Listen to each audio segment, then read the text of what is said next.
जैसे कि इसके टाइटल से पता चल रहा है कि लंदन सोसाइटी या लंदन का सिटी जो है उसके बारे में इसने सारा कुछ इसमें हाईलाइट किया होगा, यानी कि उसकी एक पिक्चर जो है वो देता है। अब वो पिक्चर कैसी है, प्लीजेंट है या मॉर्नफुल है, वो आगे हमने देखना है। कहते हैं I wander there east chartered state. First line में ही इसका टॉन्ट हमारे सामने आ गया। कहते कि मैं यहाँ पे वैंडरिंग करता हूँ, यानी आवारा गर्दी करता हूँ, घूमता फिरता हूँ, देर हो इधर उधर। ईच चार्टर्ड स्टेट, हालांकि जो स्ट्रीट्स होती हैं वो फ्री होती हैं, यानी आज़ाद होती हैं। गलियों पे तो किसी का जो है वो कोई ज़ोर या हुक्म नहीं चलता, लेकिन कहते हैं कि ये चार्टर्ड है, मतलब ये ऐसे हैं जैसे किसी ने इनको रेंट पे ले लिया होता है, चार्टर्ड कर लिया होता है। और ये किन्होंने किया है, ये वो गवर्नमेंट की बात करेगा आगे।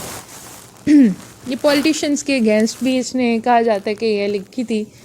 बहरहाल ये सारा कुछ जो है वो बस रिप्रेजेंट कर रहा है उस सोसाइटी को। कहते हैं near where the chartered Thames does flow. अब सेकंड थिंग जो है वो नेचुरल है, यानी कुदरती दरिया है वो एक, उसको भी कह रहे हैं कि वो भी चार्टर्ड है,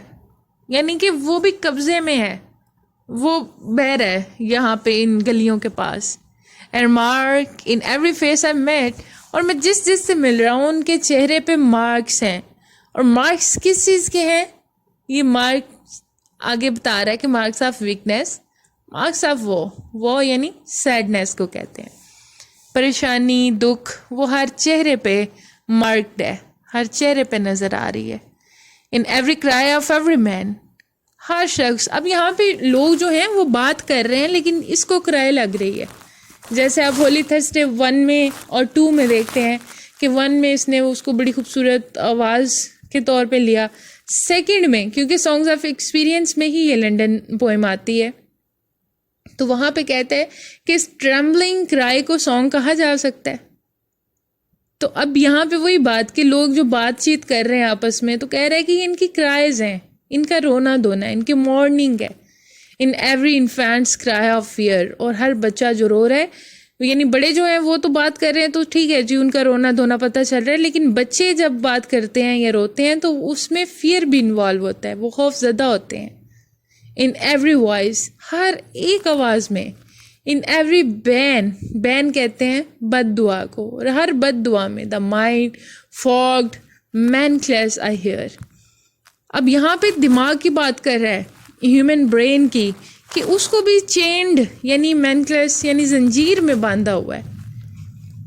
यानी सोचने तक पे पाबंदी है, इंसान आज़ादाना सोच भी नहीं सकता। तो ये बिल्कुल एक ऐसी सोसाइटी उसको हमारे सामने लेके आ रहा है जो हर तरह से सप्रेस्ड है, जिसको दबाया गया है, ना कोई सोच सकता है, ना वहाँ पे नेचुरल थिंग्स जो है वो फ्री हैं, हर कोई बाउंड है। How the chimney sweepers cry. Chimney sweeper ये एक उस टाइम ये चाइल्ड लेबर पे ही कह लें कि चिमनी स्वीपर जो इसने लिखी है, वैसे इसकी पोएम भी है, बट यहाँ पे सिर्फ इतना लेंगे कि चिमनी स्वीपर क्राई, ये छोटे जो बॉयज़ होते हैं यानी यंग बॉयज़ होते हैं उस वक्त में, क्योंकि वहाँ पे जो अंगीठियाँ समझ लें कि वो जलाई जाती थी कमरों में, वो हीटर्स वगैरह तो नहीं होते थे उस टाइम में। तो अभी भी कोई ओल्ड मूवी अगर आप इंग्लिश मूवी देखें तो उसमें ऐसे ही है कि वो बड़ा सा एक हीटर नुमा, एक अंगीठी नुमा जो है ना, वो इन्होंने एक साइड पे लकड़ियाँ जलाई होती हैं और उसका सारा धुआं जो है ऊपर चिमनी में से बाहर निकल जाता है। तो अब वो जो चिमनी है उसको साफ़ करने के लिए जो जवान आदमी या जवान लड़की है वो नहीं उसमें उतर सकते, क्योंकि उसमें इतनी स्पेस नहीं होती। उसमें जो ये छोटे लड़के होते हैं, जैसे समझ लें 10 से 12 साल के, 8 से 10 साल के, यानी कि इतनी एज एवरेज होनी चाहिए, वो उसमें उतरा करते थे और वो उसको अंदर से साफ़ किया करते थे। और बहुत सारे बच्चे इसी तरह वो जब गिर जाते थे, बाज़ात वो गर्म आग में उनकी डेथ हो जाती थी, बाज़ात वहाँ पे दम घुटने की वजह से, क्योंकि उसके अंदर तो बहुत ज़्यादा जो है ना वो इस तरह से धुआं भरा होता था बाज़ात या इस तरह। तो ये चाइल्ड लेबर भी था क्योंकि गुर्बत भी थी और पेरेंट्स जो हैं वो मजबूर थे ये काम करवाने के लिए अपने बच्चों से। तो यहाँ पे वो फिर जो है ये पूरा चिमनी स्वीपर यानी वो पूरी चाइल्ड लेबर को ही ले लें उसी को लेके आ रहा है, कहता है कि कराए कि उनके बच्चों की जो रोने की आवाज़ है, एवरी ब्लैकनिंग चर्च बॉल्स। अब कहता है कि सारे जो चर्च हैं उसको बॉल करते हैं, यानी कि उसको जो है, जब इस तरह क्या होता है कि जब डेथ हो जाती है, यहाँ पे वो रिलीजियन प्रीचर्स के अगेंस्ट भी जा रहा है कि जब वो इस तरह की किसी बच्चे की डेथ होती है कुछ, तो वो फ्यूनरल में, क्योंकि जो चर्च फादर्स होते हैं उनको तो फ्यूनरल के बाद जब वो सारी सेरेमनी परफॉर्म करते हैं तो उन्हें कुछ पैसे मिलने होते हैं, तो उन्हें तो किसी के मरने से या इतनी बड़ी तादाद में बच्चों के मरने से कोई मसला नहीं है, बल्कि वो तो खुश होते हैं कि ठीक है। तो ब्लैकनिंग से मुराद जो है ना, ब्लैक कलर यानी कि डार्कनेस है, या एक तरह से कह लें कि एक सेंसलेसनेस है जो कि उन पे छा गई है, पूरे चर्च पे कहता है कि छा गई है। एंड द हेल्पलेस सोल्जर सिक, और वो सोल्जर जो बस उससे पॉइंट तो कर लिया गया कि तुम एज ए सोल्जर वो भर्ती हो जाओ, बस अब वो जंग के लिए जब दिल चाहता है उसे बुला लिया जाता है, और उसकी जो आहें होती हैं, runs in blood down palace walls, कि पैलेस, ये जो पैलेस है, महल है, तो वो उसकी दीवार के साथ बैठ के जब रो रहा होता है तो वो अपने बहुत सारे कुछ उसके ऐसे फ्रेंड्स हैं जो ड्यूरिंग वॉर जिनको मार दिया गया, वो उनको याद करता है। और ये जो फिर पैलेस को कहता है कि जो महल है, ये महल की दीवारें हैं, ये खून पे बनी हुई हैं, यानी वो अपने तो उसको एक सोल्जर बैठा है, ठीक है, उसका अपना खून नहीं है, लेकिन उसके दोस्त जो उस जंग में मारे गए इस गवर्नमेंट को स्ट्रॉन्ग बनाने के लिए। और ये वर्ल्ड वार पे भी आप कहेंगे, या फिर ऐसी वॉर्स पे बात ये करता है जो कि अननेसेसरी वॉर्स थी, सिर्फ अपने डोमेन को बढ़ाने के लिए। But most grow midnight streets I hear, फिर कहता है लास्ट एंसर में, कहता है कि सबसे ज़्यादा लेकिन जो मुझे आवाज़ें आती हैं यहाँ पे इन गलियों में, वो आधी रात को आती हैं। आउ द यूथफुल हार्लेट्स कर्स, हार्लेट कहते हैं प्रॉस्टिट्यूट को, कि एक नौजवान प्रॉस्टिट्यूट जो होती है, तवाइफ होती है, वो कैसे कर्स करती है, लानतें भेजती है, बद्दुआएं करती है। हाउ द यूथफुल हार्लेट्स कर्स, दोबारा से वो रिपीट कर रहे हैं इस बात को, इस पर एम्फेसिस करने के लिए, क्योंकि ये इशू बहुत ज़्यादा वाइडली रेंज पे वहाँ पे फैला हुआ है, स्प्रेड है, इसलिए इसको वो in his many poems he use this word harlot harlot harlot, और फिर उनकी क्राई, कहीं पे उनकी कर्स।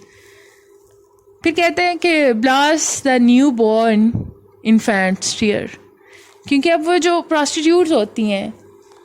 उनके जो अब इस तरह की उनकी न्यू बॉर्न बेबीज़ होते हैं, उसको कोई भी एक्सेप्ट तो नहीं करता,